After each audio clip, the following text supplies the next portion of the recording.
ngayon po ay ihahandog na namin sa inyo ang ating pong panayam sa premyadong aktres, beauty queen, mga kaibigan, walang iba kundi si Maria Isabel Lopez.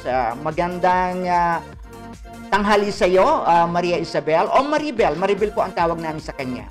Maribel? Hello? Me and my husband Jonathan Melrod dito sa OpinYon live.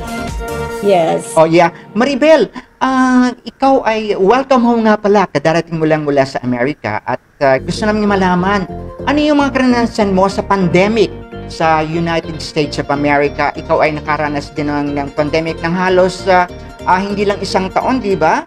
Mukhang natagalan din, no? More than a year. I was in the States na for 2 years. The first year kasi I got married, so I had to wait for my green card. And right before the San Francisco lockdown, I was able to get my green card, but I decided to stay because the pandemic nga, it's not advisable to travel yet. Kuya Boy, I cannot see your video. Is it okay? Yeah, I think so. Yeah. Oo. Okay naman daw. Kahit hindi you don't wanna show your beautiful face. Hindi nakikita din niya sa screen, di ba? Ito daw. I-expose yung aking yung aking beautiful face, ika mo nga.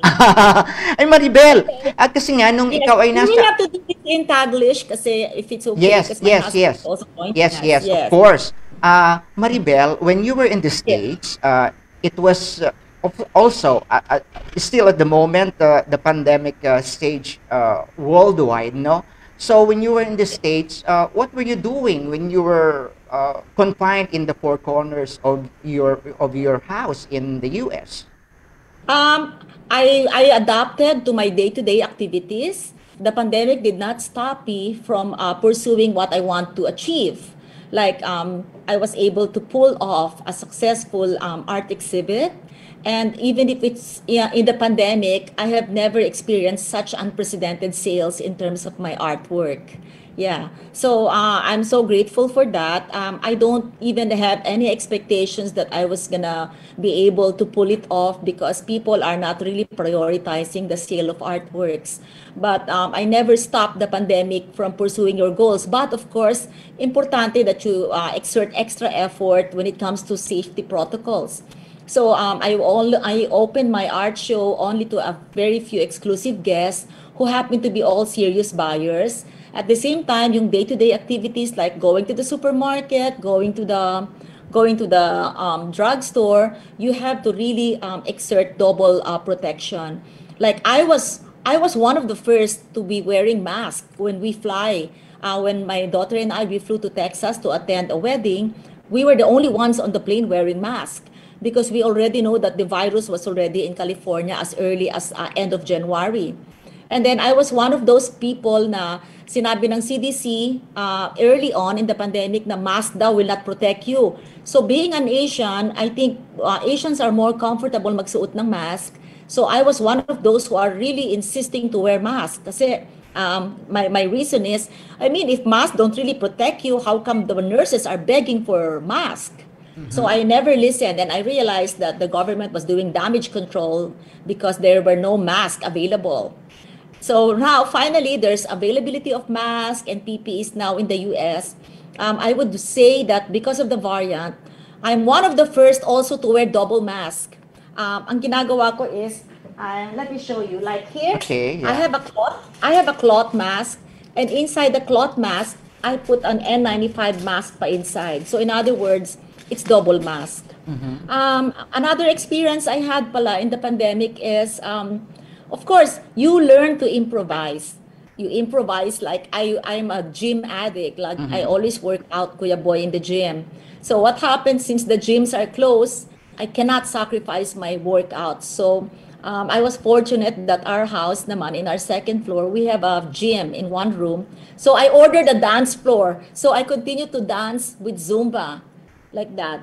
So I don't miss out on my workouts. We have weights, we have machines, I can do yoga, and now we have a new workout which is called the mirror. It's a mirror, and in front of it, it's like you have a personal trainer. So those are the things na you learn to adapt. So yun lang, Kuya Boy. And of course, I learned that your mom, Mrs. Crescencia Lopez, is also in the States, and you were able to visit her even in the time Oh, of oh the yes. pandemic. Oh, Kuya Boy, that's so nice of you to look at my page. In the US, they locked the nursing home and they wouldn't allow visitors inside because we have to protect the elderly. This was way back in the lockdown na wala pang available vaccine. So I had to improvise visiting my mom on a window. I have to like carry this whiteboard marker and I have to write her and then show it on the window. And then I have PPEs and I say hi, I bring her the usual Filipino food and we communicate with this paper because she's inside in a glass, we're divided by glass.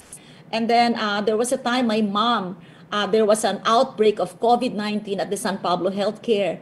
So she was so fortunate na she's 94. Kuya Boy, I was so worried. I wonder if she would make it or not because she's Mm-hmm. 94. Mm-hmm. And then fortunately, my mom recovered from COVID. Of course, the after effect of COVID is, there's a weakening of the body. So medyo naging weak na siya instead of being stronger. So when she recovered, I asked the nurses, I know that my mom is the oldest person na nag-recover from COVID. And then the nurses told me, no, no, Isabel, your mom is not the oldest who recovered from COVID. There's another Filipina. She's 102 years old. Wow. She also recovered. And then I realized those people who died in the nursing home, at least in my mom's nursing home, they were mostly Filipinos survived. Those who got COVID, they survived. And then most Caucasians, I don't know for what reason or something, a few of them like passed away in the nursing home. And then the nurses naman and the staff, they would get COVID. After they recover, they go back to work. Yeah. What did you what were you feeling when you were just seeing your mom uh, inside that mirror, and the mirror was between you and your mom? So how was it? How was the feeling? Well, of course, I'm worried, but I know that she's well taken care of. And I know that she's in a better place because in the nursing home, there are Filipino nurses, and we know all over the world of the tender, loving care of the Filipino nurse. And second, of course, I feel sad that, it's not like in the Philippines, our elderlies, they stay home. We keep them in our house. We can get a yaya for them, but then since my mom is already like dementia, she has to like stay in the nursing home. And then the atmosphere of nursing home, the highest death rate in the US are the elderly from the nursing home. Mhm. So I was thinking that probably the diet of these elderly Filipinos, it's normally farm to table. They grew up with talbos ng kamote, with gulay. They're not the fast food generation, so I guess that's why they're kind of like strong. Their immune system could really fight. Mhm. Yeah. Oh, I have to mention this boy. A Yes, couple yes. of times pala napapaaway ako sa US. Why? I was one of those who would wear the face shield. So Uh-huh. meron akong face shield na it's actually a sun visor na binababa kong ganon. So wala pa kasing face shield that time. I Mhm. would wear it and I would go to the supermarket and somebody would call me Darth Vader. And then some people like would tell me na I would tell them na excuse me, social distancing. They feel offended when you remind them that. And then inaaway ako. They tell me, you know what? You're a bitch. They tell me like that. One occasion naman, somebody touched my cart. So I said, that's my cart. You touched my cart. And then the guy said, well, it's yours. Sabi ko, you touch it. He tells me now, well, you're more protected than any one of us here. Kumbaga kasi balot na balot ako. May Uh-huh. gloves ako, may mask, may face shield, nagko-cover all pa ako, ganon. Kasi sabi nila, ligtas ang praning, di ba? Yeah. Was it ano? But there are many Yes. occasions. I can mention 5 instances Uh-huh. na Talagang ibig sabihin nun was it a part of the racism issue that is currently happening in the US?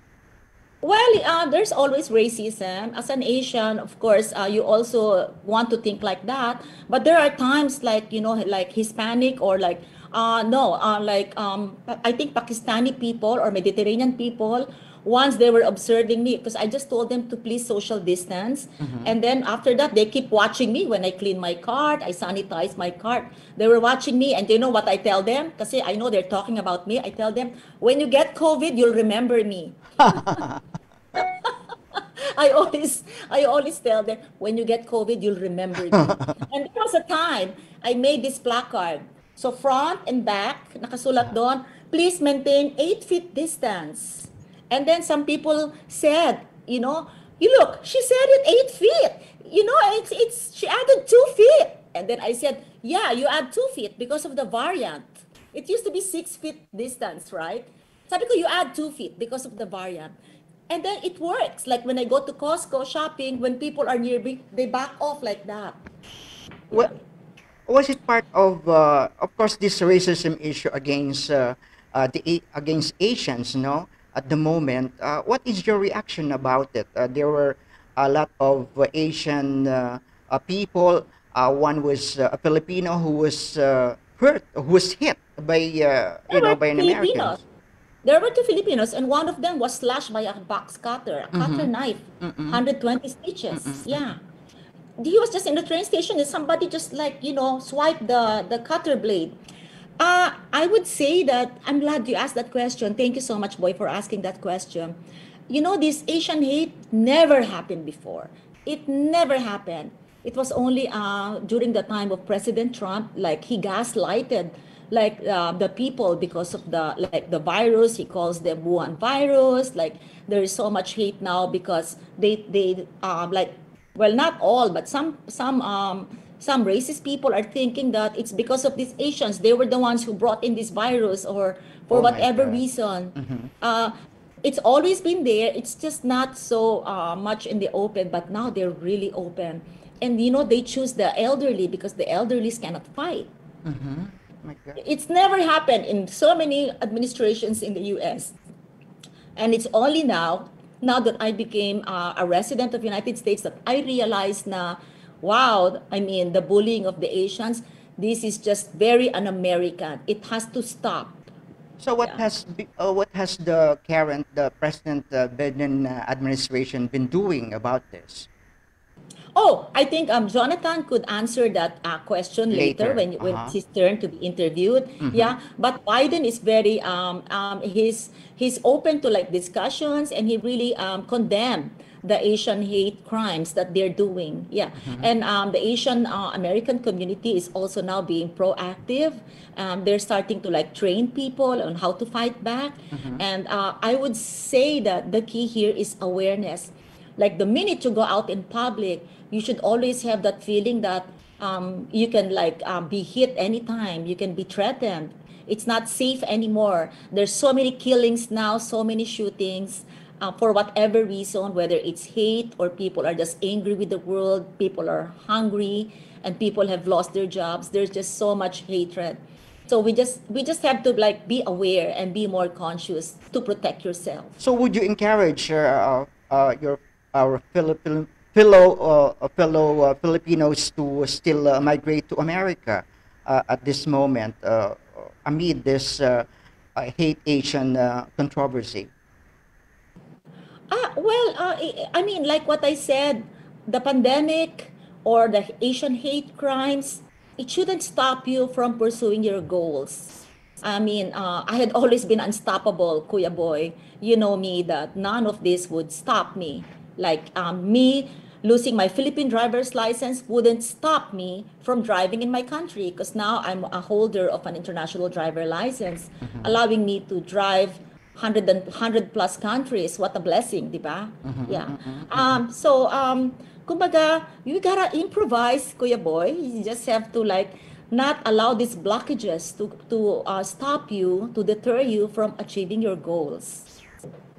Your Just ikaw, like you, yes. Kuya Boy. Imagine in this pandemic, you Yes. always write. You have an online show that I haven't seen you do before.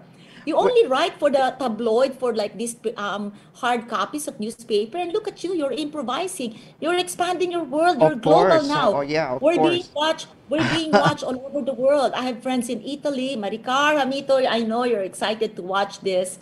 So they're in Rome, Italy now. The Filipino communities around the world, in London. They're watching you. Thank Isn't you that so much. amazing? Thank you so Yeah. much for that wonderful complimentary, Maribel. But of course, you're the 1982 Binibining Pilipinas Universe representative of course, the Philippines to the Miss Universe contest. And how do you find the beauty contest at this point in time? Are beauty contests still relevant in the pandemic? Beauty contests, it's important now in the pandemic because it keeps people entertained, and it gives it allows the Filipina to emerge and be given a voice. It's not like the typical beauty contest where you're going to be judged with your perfect figure, 34, 23, 34. It's not anymore like that. Beauty queens now have more purpose, they have more voice, and they're using that influence to contribute to changing the world. So the relevance of beauty contests will not go away. Now, to be more shallow on that, remember, it gives joys, especially to the LGBT community. It makes them happy. I just came from the hospital, and Jal, the one who extracted my blood at St. Luke's today, he was talking to me about beauty pageants and how the Mhm. Filipinos are doing very well. I mean, we fared very well in all these pageants. We almost hit the title. If not, we're first runner-up. So, in other words, our winning streaks are very powerful now. So, whether you say that beauty contests are irrelevant or not, just look at it this way. I mean, it eases the life of the Filipinos in the pandemic. It changes people's lives, especially me, the simple girl from Balik-Balik. I was a nobody. I was raised poor, living in a depressed area, and I have gone so far. And thanks to the crown on my head, so we can never say that it's irrelevant now. It will go on, and whatever you say, the beauty queens used to be limited to just Miss World, Miss International. Now we have so many beauty contests. Miss Earth, we have Miss Echo International, we have Grand International, Supranational. It's there to stay, and it's gonna improve lives of the people somehow on the positive note. Wow, yeah. That's well said, Maribel. And now, may I present to you her husband, human rights lawyer, Jonathan Melrod, direct from the United States of America. Hi, Jonathan. Hi, and I'd like to thank you very much for inviting me. It's our pleasure to be with us, with, of course, with Maribel virtually at this point. So I'm sure you're already missing Maribel physically, but at this point we will have here in the Philippines your wife at the moment. But of course, Intellectually, Jonathan, yeah, I Jonathan. said I'm missing her physically and intellectually. Wow, that's nice. That's a very nice gesture of a husband to a wife. And of course, Jonathan, you're coming out with a book, or is this already published? Is this a book already in the market? The title of the book, ladies and gentlemen, is "Fighting to Win." And of course, I would like to know, Jonathan, from you, direct from the horse's mouth, what inspired you? What pushed you to write a book like this? Well, let me answer your first question first. The manuscript has been completed, and I'm negotiating or in discussions with a number of publishers, and I'm quite hopeful that it will be published. And when it's published, I'm hoping it will be for sale at Popular Books in Manila. Mm-hmm. But what motivated me was in 2004, I was diagnosed with terminal pancreatic cancer, Okay. and I was only given 6 months to a year to live. Mm-hmm. And I had to think about what legacy I was going to leave behind for my two sons. And I realized that they were still young and didn't really know what I had done with my life. And they used to ask me, Dad, why did you go to college and then go to work in a factory? Which I did for almost 15 years. And I was from the generation where we had idealism. We looked at the world as something that we could change, we could make better, that we could fight racism, we could fight, injustice. And once I had finished college, I went to work in the trade union movement to be an organizer. So And in the this book course is, of yeah, that, okay, go ahead. no, I was just going to say, in the course of that, I was was exposed to industrial toxins, Mhm. carcinogens, quite regularly. And when I was diagnosed with the pancreatic cancer, they attributed the causation to that exposure while I had been working in industry, which is unfortunately under the prior administration of Trump, they had weakened OSHA. That's our Occupational Safety and Health Administration, so that enforcement rules were not being strictly enforced in industry, in factories. Under the new administration, they beefed up that OSHA, and they're again taking a more active role in protecting workers from bad chemicals, dangerous machinery, etc. Mhm. So this book, Fighting to Win, is all about labor unionism. Am I right? Well, it begins with my life. I grew up in Washington, D.C., which, as most people probably don't realize, in the Philippines, was very much growing up in an apartheid like city. It was the most segregated city in the country at that time. And for instance, when I used to go to the amusement park, it never occurred to me as a child there were no people of other races. And when I was about 11, 10 years old, a group of Black college students came into the amusement park and went onto the rides. The first policeman came up and he said to one of the students, "What race are you?" Mm-hmm. And he said, "I'm in the human race." Oh. And the cop said, "No, you're not. You have to leave." Wow. It became such a battle that when they desegregated the swimming pool, Mm-hmm. the white racists poured bleach into the pool, Mm-hmm. so nobody got to use it. Not only did they keep the blacks out, they kept themselves out. So it was a rather stupid tactic. But I saw this all the time as a child. I'd be in Virginia with my family, and you'd see a black chain gang with shackled together with chains and a large, white Southern cop on a horse with a shotgun cradled in his arm. And I knew from a young age that something was the matter, that blacks and whites were not treated equally. And that's what at first sort of unleashed my feeling that this world had injustice and that I needed to do something about it. So I started at a young age. I was in the civil rights movement when I was 15. When I got to college, I was very, very active in the anti-Vietnam War movement. I was active with the Black Panther Party, which was a liberation organization fighting for justice for the Black community. And when I graduated the university, I and lots of thousands of other students went to work in working class communities and in unions to try and bring about a systemic betterment of society. There was a feeling, a really revolutionary feeling that we could make a difference, that we could change things. And that's really what's motivated me throughout my entire life, including when I became a lawyer. My first law practice was to represent political refugee and political asylum applicants from all over the world. And most recently, I represented the families of young children of color who had been murdered by the police. I had 5 families, three Latino, 1 white, and 1 black, all of whom had been shot by police. And I represented them in filing charges that the police had acted in, a very negligent, a very basically without observing even the rules of policing. One of the boys was a 14-year-old Latino boy who had a toy gun, and he was shot down by 2 cops just for walking on the street with a toy gun.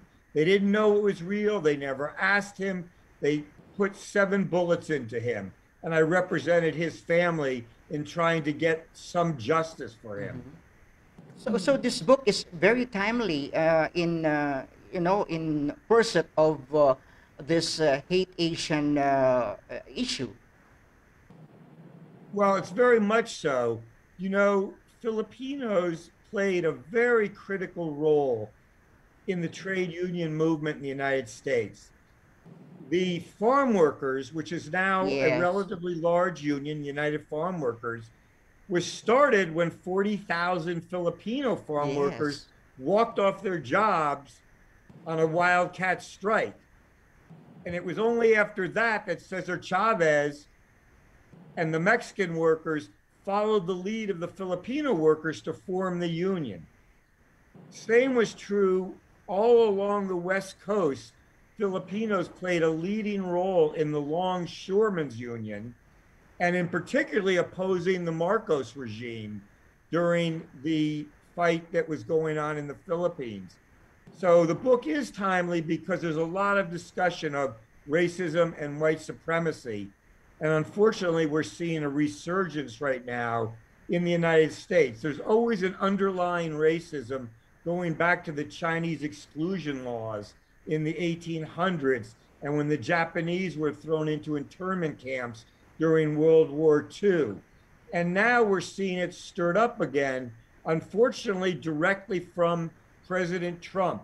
They were able to look at the speeches of President Trump, blaming the Chinese, calling it the Kung Fu virus and the Wuhan virus.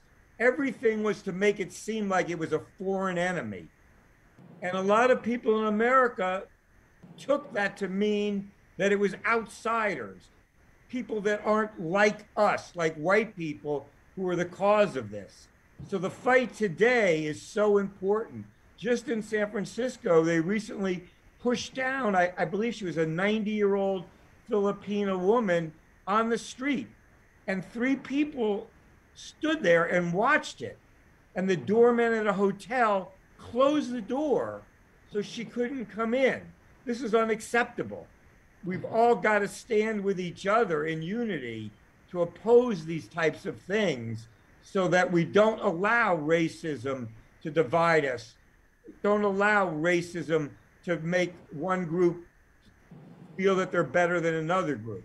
So, in your book, how much is the participation of Filipinos, especially during the 1920s and 1930s, when farm workers were farm workers from the Philippines, were working in grapes or in grape plantation, and in 1970s, especially this Larry Itliong, this Fred Abad, and this Philip Vera Cruz. They're all Filipinos who Yes. were the leaders of this Yes. labor trade unions in California. So how much is the participation of these Filipinos in your book? I have to say, you have quite a good knowledge of Filipinos in the trade union movement. Those are facts that Americans need to know a lot more. But I do touch on it. Interestingly enough, I wasn't here in the 1920s and 30s. I may look that old, but I really wasn't. But when I was a college student, I listened to a speaker from the United Farm Workers speak. And I became active in the United Farm Workers Union as an organizer in Wisconsin.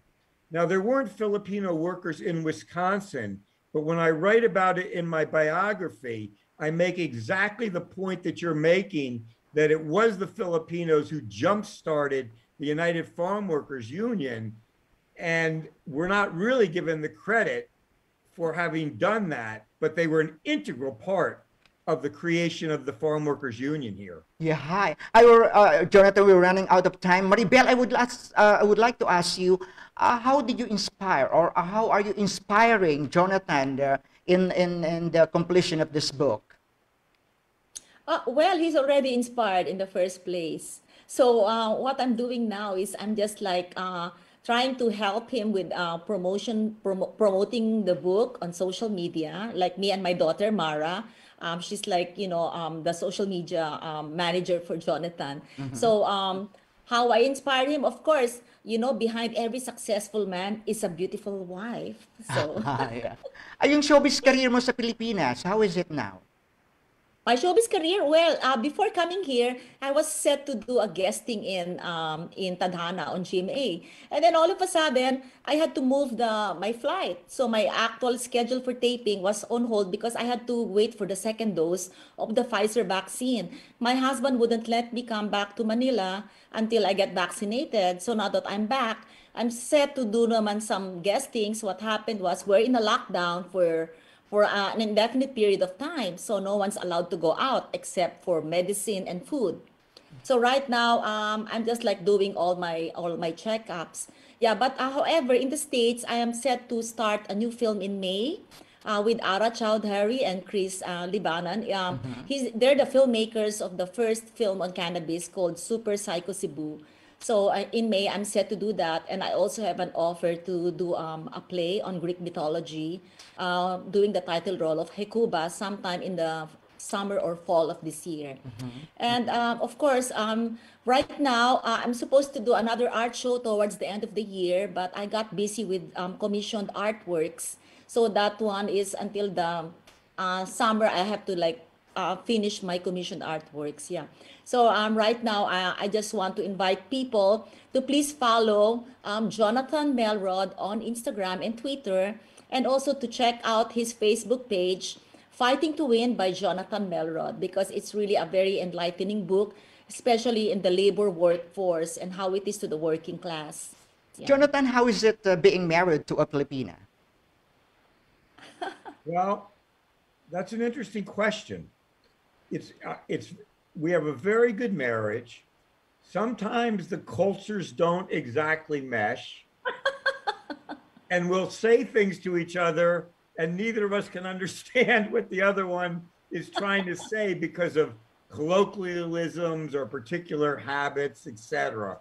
But I'd say, as marriages go, it's quite a successful marriage, and I highly recommend marrying a Filipina. I want to say this. Just a funny line is when I was married to Jonathan, I realized that, they throw food all the time. And Filipinos are very good at food preservation. So, so, That's a very good. one of the things we fight about is like putting too much food in the freezer, preserving it. Well, sorry, but we don't have time anymore. But I still have other questions to ask this two beautiful people, Maria Isabel Lopez and Jonathan Melrod. But of course, we will have another session with them on air or even off air. But I would rather have it with you guys live, no, on Facebook or any other platform that could beam live to our televiewers and our fellow